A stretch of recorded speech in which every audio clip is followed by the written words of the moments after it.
to say, this is a very complex problem, but then we'll take this individual take on it. And that doesn't do the students that great a service.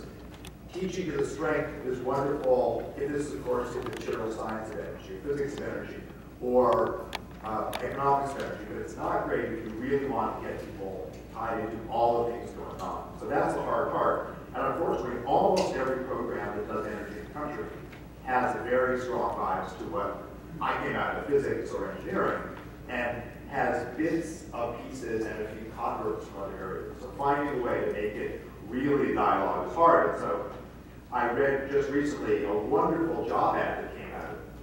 And it said, we're looking for a faculty member in this area of energy and climate who has strengths in areas that are orthogonal. And I know what they were trying to say. But of course, I know a little bit of math. Orthogonal projection, it's a dot on the line, so that means no overlap effectively between the two areas. Doing that better is one of the key things. So I did a Discovery Channel TV series a number of years ago called Metropolis about the city in 2050, and it was run around the thing that the people at the TV station that did it thought was the most effective. And that was what they called the Bill Murray from Ghostbusters method. You're a really good teacher if they think you're a game show host. And that it was a friendly competition. And so the thing that ended up being the most helpful in doing this series of 4 technologies compete in each episode of Metropolis was to have 4 different perspectives. And if the one thing that we could get a next generation of teachers and scholars in this area was people who really found ways within themselves for co-teaching, not just 2 people, but so that they were really teaching the different perspectives. So we weren't, every course was a dominant one view and then little bits of other perspectives. That's a good point. I agree with you, Dan. And before I comment on that, I think one of the real gaps is that the U.S. Congress has not gone through Michael Weber's course. So I want to work with you to make sure that happens until they get through Energy 101. I see the gaps very similar to how Dan described it. I find, we're teaching very complex issues. As was started, I think, actually in your presentation, energy is used for everything we do. And is also the source of some of our biggest problems.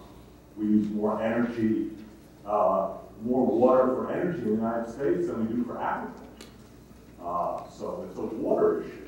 It's a land use issue. Obviously, it's an emissions and pollution issue. It's a climate issue. It's a national security issue. I do a lot of work with the Department of Defense on that. And many more issues. So it's an environmental justice issue, and it's an employment and economic development issue, and many more. And so how do you balance that and the biases of the educator in that? I have found to be my biggest challenge too. How I cope is I try, Washington, it's very easy to bring in great speakers in my class. I try to do that. I try to do some videos and other kinds of interdisciplinary things. I send my students out to hear these seminars and briefings and hearings, and I'm still not happy with it. So we have a lot of work to do together as a family. So before we get to your questions, my final question, a little more loftier, and Pramod, I'm going to start with you, so get ready, is what happens, a little pessimistic here, if we just keep the status quo on what we're doing educationally and energy? The impact on policy, climate, new economy. What's the issues here if we don't get people to pay attention to what, frankly, this conference is about? What do you think about that? Well, energy is a huge part of our society. $1 trillion globally. So it is a big deal, and as the recent behavior of oil prices shows, unexpected things happen. What will happen if we keep on status quo? I think human beings are known for making short-term decisions. I think we as a species aren't particularly prone to thinking long-term. It's really difficult. Even at an individual level or at a societal level. So I think if we keep status quo, it will be probably hard to make those sort of long-term wise decisions that we as a society need to make. And education is clearly a key to getting us there. So I'll go back to what I see as the big challenge is how do we scale educational solutions? I mean, it isn't enough that we reach 100 students or 200 students. It's great that we reach 100 students, don't get me wrong. It's perfectly fine. But if we don't reach much larger numbers of people in their context, in their life experience, that is relate in knowledge or energy to their life experience, their worldview, with facts in compelling ways, really taking into account the cognitive science side, so how people learn, how people come to accept and understand things.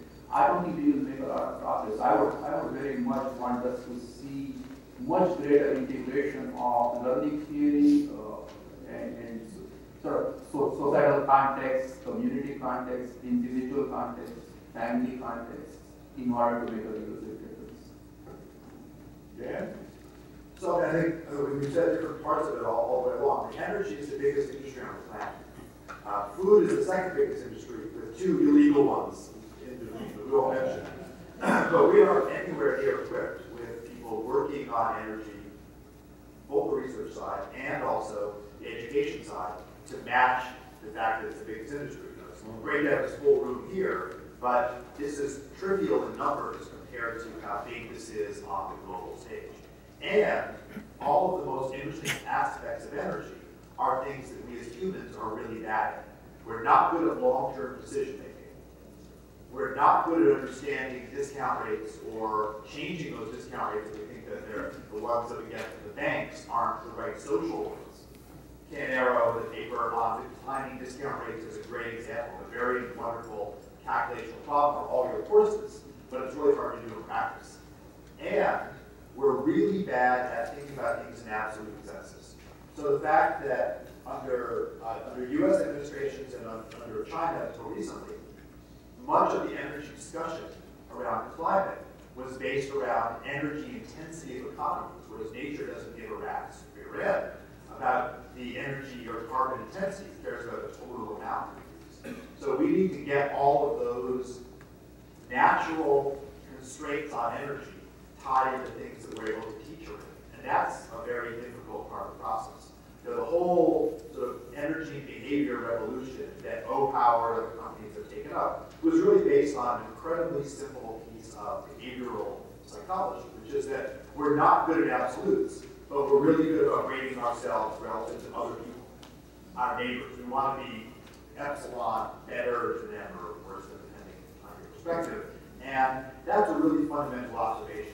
So if you want to get people to understand what's going on with energy choices, finding how do we rate relative to our cohorts, the people we live next to, or we live ourselves like, those are really interesting angles, and those are largely observations from the social and behavioral sciences that are still on the periphery of most of the discussions about energy, which is easy to talk about the physics, the chemistry, the materials, that's what I grew up doing, but it's the other side of having a really good balance. If we don't understand how energy and climate, energy and water fit together in these bigger contexts, what is the fraction of the absolute cycle? What's the fraction of the overall impact on the planet? Then we can do great jobs in kind of reading our curriculum at the edges, but we're not understanding kind of this 35-year timetable to get mid-century decarbonization, of which we're way behind. Kristina, you wrap up to this question? Well, I love the question. Be a little provocative, Please. thinking outside the box. Please. I've been given permission. So when I was undersecretary, we actually put a cost to what it would take to reach 80% greenhouse gas reductions by 2050. And also, what would it cost to reach 80% clean electricity by 2035? So it turns out it's $1 trillion. Now that sounds like a lot of money, but let me break it down. $1 trillion over 25 years, it's roughly $40 billion a year. It's still a lot of money. But if you break it down even more, it's 1 double shot, non-fat, venti latte from Starbucks per family per week. Or it's 3 Dunkin' Donuts at $1.69 cups of coffee a week. It's actually only 0.23% of our gross domestic product. And we've done something like this in the last century that was bigger and bolder. We built the national highway system that took 0.46% of our gross domestic product in 25 years.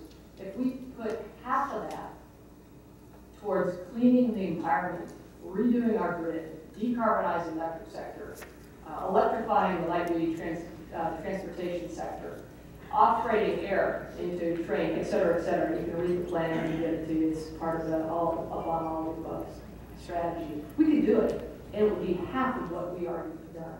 So I think that's the big thing. Now let me bring it down to the little. So I think you have to do the little things and the big things in order to get the scale, as Pramod said. How many of our universities have an athletic fee?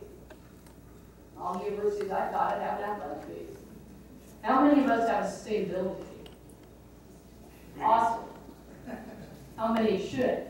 All of us, right? At least the 695 that have signed the action plan. So I applaud those that have it. Excellent. Those that don't, let's get after them. Okay, now we're going to the question mode. Feel free to keep handing questions in. To the panelists, you don't have to answer. I'm not going to say all 3 or 4 of us have to answer every question. So take what you think so we can keep it going and keep it robust. The first question, to provide real experiences, how do you incorporate hand-on experiential learning? In my own world in teaching, I have my students, I take them to a substation. And by the way, I don't want the utility to send their PR person or their vice president. I want the engineer that's in charge of that substation there, the real person who handles it. And it's fascinating because when you ask, first of all, no one's ever seen a substation, but beyond that, when they ask what the problems are, the engineer says, oh, it's down because of flooding. We have shorts and blowouts of transformers because of squirrels. We have SCADA system problems and defaults in our information system, which give false readings. We have shorts that cause us fire. And by the way, I spend a lot of time in my class talking about what I call operational risks, just day-to-day stuff. And it's fascinating to the students. I take the students, I have to have 2 zero-energy buildings off the grid. I take them on a tour on a weekend. They don't have to go. Every student. And I have more than 80 students in my 2 classes. So, and they come. They're fascinated by it. So the issue is I want them to be able to touch the conventional and the new to get a sense of it. How about any of you? What do you do there? So I teach this course, Energy Society, that has about 300 students in it, about 150 undergrad and 50 grad, and all of the same lectures. So freshmen on nuclear peace and conflict studies, and 50-year astrophysics PhD in the same lecture, which probably means that my motto generally is, I plan to bore everyone, but hopefully not at the same time. The thing that they like the most are going to the Moscone Center in San Francisco. It's got huge PV, 6 megawatt roof, and a really energy-efficient HVAC system. They also go to the system on the roof of the Santa, on the local jail. It's also a megawatt roof. There's clean energy too. God bless them. They also go to fuel cell stations. They go to rapid hydrogen fueling stations. They go to micro-hydro run by communities and micro-hydro run by the big utility. And the #1 activity for the students is, just as you said, seeing what they're talking about in a lecture. And you go from doing TS diagrams to then talking about, here's our hydro system. That does have an impact on the students. By the way, I like that boring line. I have that on my stuff. Anybody else? I have plenty of questions. I'm going to move to the next question. If you had a magic wand, what 1 or 2 things, I'm going to say 1 thing, is needed to improve energy literacy K through 12? Who has an opinion on that? Kristina, you have an opinion on that? Pramod, you have? Kristina, go for it. I always have an opinion, but Good. well, so if I can do one thing, it's related to what you're saying. Yeah. I would take a page from President Bush. October 23, 2004, he signed the American Jobs Creation Act, which allowed us to repatriate hundreds of billions of dollars back to the U.S. and overseas revenue and profit. I would take that, and I would say in order for companies to do that, they had to put at least half of it towards energy education, sustainability, and actually implementing these in their businesses and universities. Anybody else? Okay, go for it. So for me, it would be this George Lakoff, a neuroscientist and linguist at Berkeley, says, we don't have a single word for the system acts on us. And we also don't have a single currency for energy. So for me, even though carbon price doesn't solve the energy problem, it allows us to have a conversation. So for me, it would be having a price on carbon. Okay. Now this question, we sort of covered it, but I sort of want to raise it again. This is that every college has multiple water, environment, increasingly food courses, but energy doesn't seem to get the same traction. Your thoughts on why this is? Pramod, I'm actually going to make you raise it. Well, I don't entirely agree with that. So, I mean, I think, you know, I'm at the University of Florida, I'm at the University of Michigan. I mean, we certainly have plenty of energy offerings, certainly in the engineering and science parts of the university, possibly where the gaps are is for non-majors, where there's not really enough of an offering. So if that's the gap that people are the question that is identified, then I would agree with that. Okay. Anybody else have anything? We have plenty more. What can we do within academia to break down disciplinary silos that resist developing, hiring interdisciplinary energy faculty and creating academic programs? That is a great question. The only reason I got hired to do it was I did a speech in front of academics saying, we're teaching energy wrong. When I am in a room with doing an energy deal, the lawyers, the scientists, the regulators, the policy people, the financial people sit around the table. They have different languages. They do not know what each other does. It wastes time, it wastes money, and frankly, we have a less secure, safe world because of that lack of understanding of what each other does and why each other is important. And I was asked by one of the deans to do a very token story. So the issue here is, I do believe interdisciplinary learning is growing among colleges and universities across the United States. But that word, just like the word sustainability, means different things to different people. Dan, you covered some of that. But I'm finding a lot of interdisciplinary courses on energy is an unconnected hodgepodge of different stuff. And that's not interdisciplinary learning. It has to connect. There has to be a logic flow. You have to really understand the do or die connections of this. So inputs on it. Dan, you're a leader in this. So go for it. So there's lots of things you could do, but one of the places where we are at total loss is understanding how to hire assistant professors who are interdisciplinary. Every campus has a workaround. You have a main department, you have a second one. There's all of these things that places have done. There's a few places like when Cornell hired Sheila Jasnoff, not in a department, but across the university. The problem is doing this at the untenured assistant professor level is really hard. And when it works because there are some kindly individuals that mother hen over that person and protect them. That's fine case by case, but it's not a systematic approach. And until there can be junior faculty, we all know junior faculty do all the work, right? God, Us old folks, you know, lie around and jump on grants, whatever. Speak for yourself. But the junior faculty are the glue lines. Junior faculty and postdocs make those collaborations happen. And the junior faculty take the risk that the senior faculty do not do to make these things happen. And it works for a few cases because of these unique connections.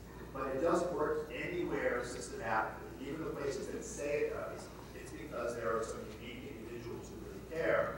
And when they move on or things happen. And until you can have junior faculty who get to do this full time, not what I was told at one point, is go get tenure, go get an academy, and then do it afterwards. That's a recipe never to change. Right. Or change so slowly. Steve Schneider used to say, you know, senior guard define expertise by looking in the mirror. And It by the might be a way, great mirror, but that's not a way to really do things different. and I do want to shout out Michael again because you seem to be able to have figured this out by this interdisciplinary media and other approaches to deal with that and impress the hell out of me. This is a good question. Those who got a short response, because I get like a 98 question. I have several observations on that question. Well, NSF for sure very strongly believes in multidisciplinary research. We fund a lot of stuff along that line.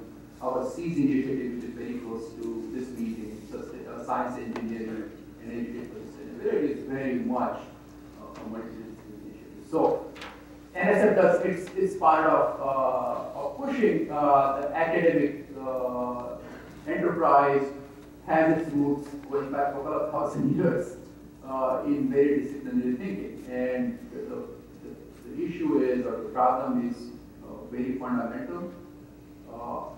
In the academic system, you get rewarded for deep discovery in a narrow area. So we give a lot of credit for digging a very deep hole in a very narrow space. But knowledge is really, I mean, a metaphor I use for knowledge is like a network. So think of knowledge as nodes that are connected to each other. So I'm a control theorist by training. And so that's one node. You can have computer science, you can have communications, you can have mechanical engineering, so on and so forth. And these are all nodes where we have traditional areas of inquiry. What we don't give enough credit for, intellectual honor for, is drawing connections between these nodes, which is really where the power of knowledge lies. Is when I can connect knowledge in one area with knowledge in another area in a very serious way. And if we begin to give credit to people for doing that, then I think we will truly solve the problem that's very fundamental to the academic enterprise. I have one other thought as I was, so the question, when I first heard the question, I didn't frame it strictly as a university structure question. And I want to offer that thought just because I think it might be interesting, maybe controversial. I think supply side is pretty well done. I mean, we've invested a lot of effort in creating supply of knowledge. I mean, my paper's example would be a great model of supply. I mean, Dan's courses would be a great model of supply. There's a lot of supply that we have worked on. I would argue that maybe we should think about demand. We should really ask ourselves, put ourselves in the shoes of a K-12 kid. How do we fuel curiosity in that kid about energy? We should put ourselves in the shoes of a housewife. How do we fuel curiosity in that individual about the energy that she uses in her daily life? I mean, you can sort of imagine where I'm going with this thinking is, how would we seriously think about the demand side? How do we fuel the demand side? And then supply will take care of itself. I mean, there's plenty of supply. Look at this room full of people who can create as much supply as one would want. It's the demand. Do we understand that demand? Do we understand the people whose curiosity needs to be fueled, who would then go and ask the question and get the knowledge that they want, when they want it, in the context in which they are living? I'm afraid, and this is just speculation on my part, we haven't spent enough time thinking about the demand. Good point. Next question, Kristina, I'm going to tee this up for you shortly here. Making policy on energy will produce winners and losers, e.g. reducing carbon emissions or fossil fuel companies. How do you teach about winners and losers? Well, I'm going to tell you what I do. I do two things. One is I acquaint my students with energy companies. And if you look at companies, just to name a few, Siemens, Mitsubishi, GE, Calpine, probably 80 others, they're multi-technology companies. They have low carbon parts and high carbon parts, and they're not going to go away. In fact, the reason they're doing the portfolio is to move with the trends. The other way I look at it as being a rather older person, or as my daughter says, ancient, is I remind people, I'm pretty like this with my military seminars, because I don't start off with greenhouse gases. I go, you know, I grew up with LP records, and then I went to 8-track tapes, and then I went to cassettes, and then I went to CDs, and then I went to DVDs, and now I'm on MP3 players. and I show them the history on a PowerPoint of the fork, but the fork has gone through several huge iterations in design. And in fact, no technology stagnates. It moves along the human progress. So this idea that energy is going to stagnate is sort of arrogant. So once you and everybody starts nodding as I'm showing them the pictures of technology and listening to these companies. So yes, there are winners and losers, but that's the natural course of events. It's not earth-shattering. And make it less traumatic and more dynamic, I think, is the tactic I use. Kristina, what do you think? Well, I'm not sure what the question there is, but I will respond to a couple of statements, and I think that were quite good. Well, it's the winners and losers education. How do you handle it? That's the question. Well, I think one of the interesting things one of the many interesting things you said was, I think we get into trouble when we compare IT to energy, because we look historically over time. The full width half max, okay, the time it takes to transition from one energy source to another is somewhere between 40 and 80 years. Well, if you look at the last decade, you went through a lot of that transition from CDs to flash memory. So we're not going to be able to get there by mid-century unless it's all the above. So I would probably say there isn't going to be, honestly, I should take more English. Anyway, there won't be the same kind of winners and losers. I think there may be a different balance. But I think the one thing we need to do is to actually think about that balance, not just in terms of the energy we use, because I came in as Undersecretary, I was not a proponent of nuclear. But once I studied it and realized that we don't really have a choice if we're going to get to a low carbon future by 2050 unless we figure out how to use nuclear power in a very clean and safe way. That was a shock to me. So we need it all. The question is, in what balance? And I think that's probably what I would say is there will be somewhat winners and somewhat losers, but not really winners. We have a ton of questions and very little time left. So the first one I like because it really is the core of what we're talking about this morning. Could you speak more on effectiveness of energy education? Are we doing this backwards? Should effectiveness be assessed first before developing energy classes? And I guess my response, I am concerned about the effectiveness of energy education, and that's why I really think meetings like this are so important. We have some gems in the rough out there, but we're not where we ought to be. And again, Michael, I'm glad you did some assessment on tracking how students do it. And I've gotten some wonderful feedback from many of my students as well, but I'm not happy where I am either. So I think effectiveness, right now, we need assessment tools on effectiveness, sort of what I call common consensus tools. So we as a family of educators, whether it's K through 12 or undergraduate or graduate courses, have some thoughtful benchmarks. Doesn't necessarily, I'm not sure we need a certification yet, but I do believe we need benchmarks so we can learn together how to get all this across, because it was so easy to do what we're doing. So I'd be interested, Pramod, you can start. Yeah, Dan. So I would completely agree with that, that idea.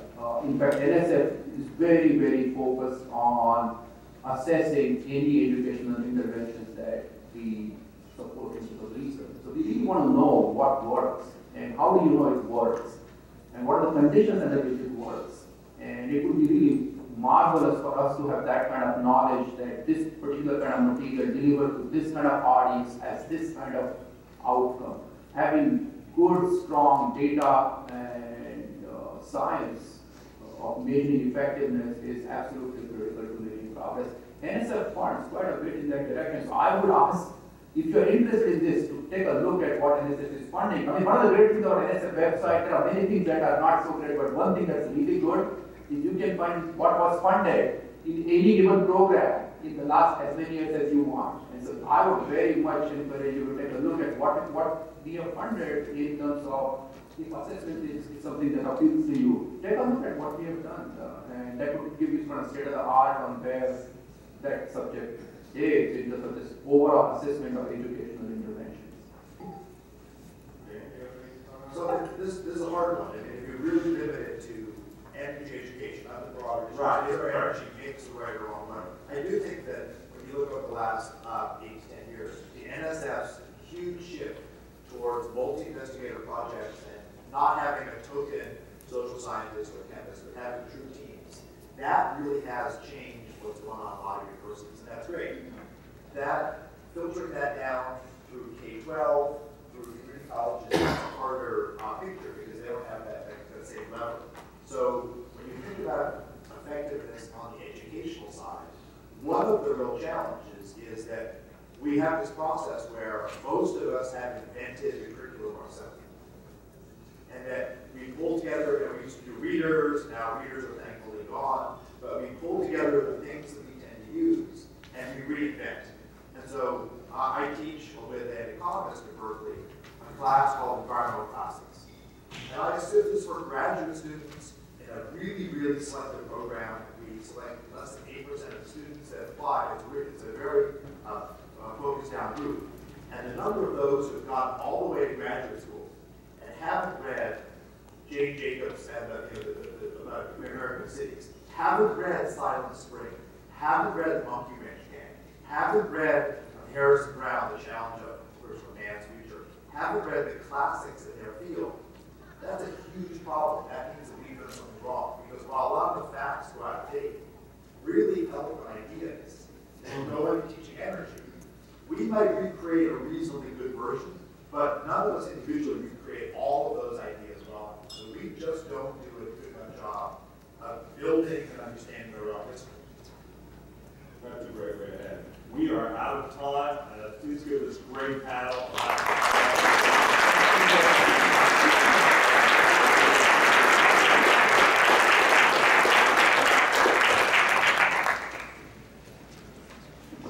Please stay where you are for just a couple of minutes.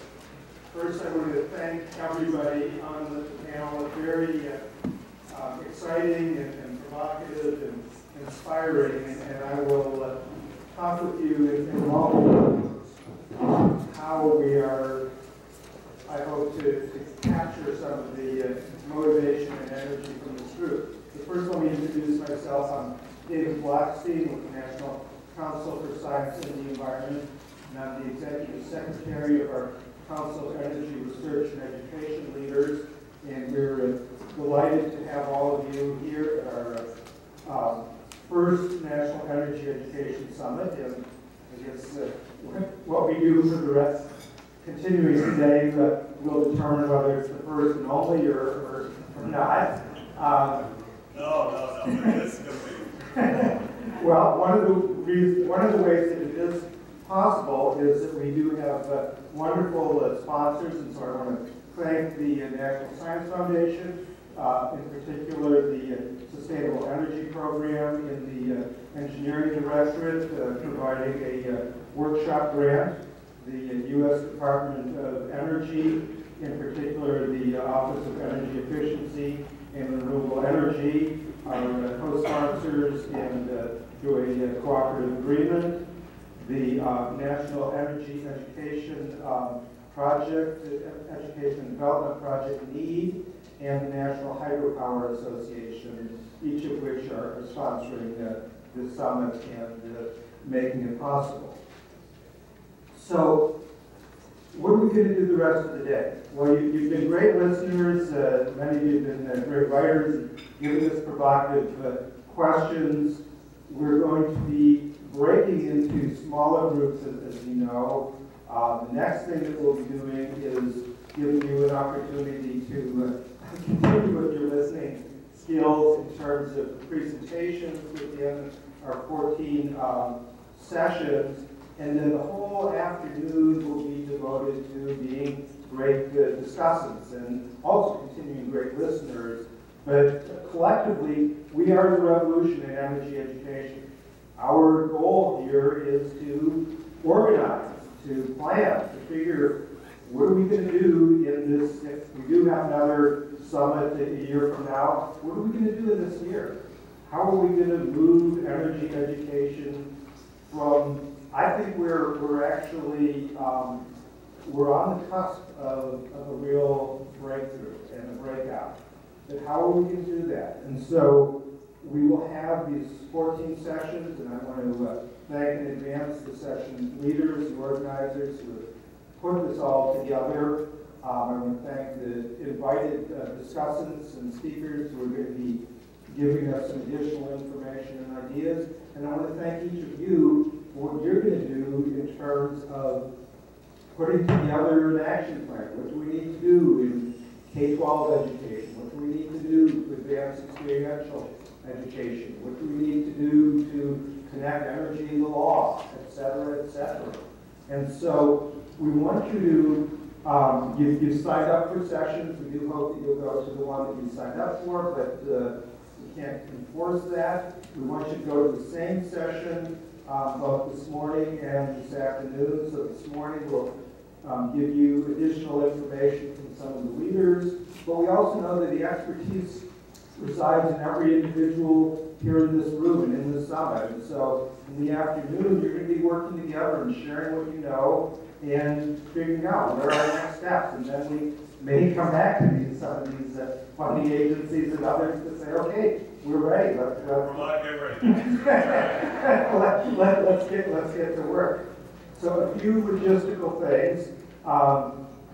The sessions, there is, for those of you who are staying for the NCSE conference the rest of the week, there is a map of the hotel and the inside cover of the NCSE conference program. So if you're only here for today, you may need to borrow it. But it's pretty simple. Almost all of our sessions are on this floor. If you go to the right from this room, you'll get to the Washington rooms, A and B, conference theater, and swing around to the Potomac room. Or if you just go underneath the escalators, and to your right, you'll get to the Potomac rooms as well. There are 3 sessions that are on the 2nd floor, in Tidewater 1 and 2, and in the boardroom. So you take the escalator up 2 steps, 2 flights to that. Just a couple of changes in rooms from what's in your program. Session 7, key issues for teaching about energy, will be in Washington A, that's just immediately to the right here. In session 8, about the energy bar, not that kind of bar, is going to be in Potomac 4. And then also just a clarification, that session 6 has 2 different names in the program because we combined them. In the list of sessions, it's called Climate Smart and Energy Wise, and in the list description, it's called Energy Education and Climate Education, the same thing. So that's session 6. Then also just want to make a quick call out to the Journal for Sustainability Education, an online journal that has a special issue on energy education, and we're looking to them potentially to work with us on some sort of follow-up from this conference. And there's information about that special issue that is up on the registration level. There's a table with various materials. We have Larry Froelich and Justin Huffman, who are editors of the journal and of this issue. Important, and I'm almost done, conference evaluation. Questions? Should we do this again? And if so, what should we do different? What should we do the same? And then some general questions about energy education. And feel free to elaborate and write on email as well. For lunch, the all-important information, lunch will be immediately behind us in the rooms C and D, which are connected to the poster room. We will have some hands-on exhibits around the edge of that room, and those will be part of session 1. After lunch, we also will be having some wonderful films showing youth in climate and energy and environmental action, produced by Lynn Sherry under her Young Voices for the Planet project. These are 3 to 5 minute shorts, and they'll be showing in this room over lunch an amalgam of the films, and so you can come in and out with your lunch as you go. And then finally, since we're in this virtual world, that if you take posters, or if you have things that you want to tweet about, hashtag energy literacy, hashtag energy at summit, share your photos, share your tweets, share your ideas. And then we will all reconvene here at 5 p.m. to have some hopefully entertaining report outs from the session. I know they can't be deadly, but we'll try to keep it light and moving and come out of this then with what should we do? You know, what are our next steps in building this energy literacy community, building this energy education community? So go out and mingle, and one question here, Mary Jo. Yes, if you wouldn't mind, I'd just like to clarify that the neighbor section 6 symposium section is actually energizing energy and climate education. Thank you. Energizing energy, climate education. So that's number 6. One more question, yeah. I don't remember what you said last time.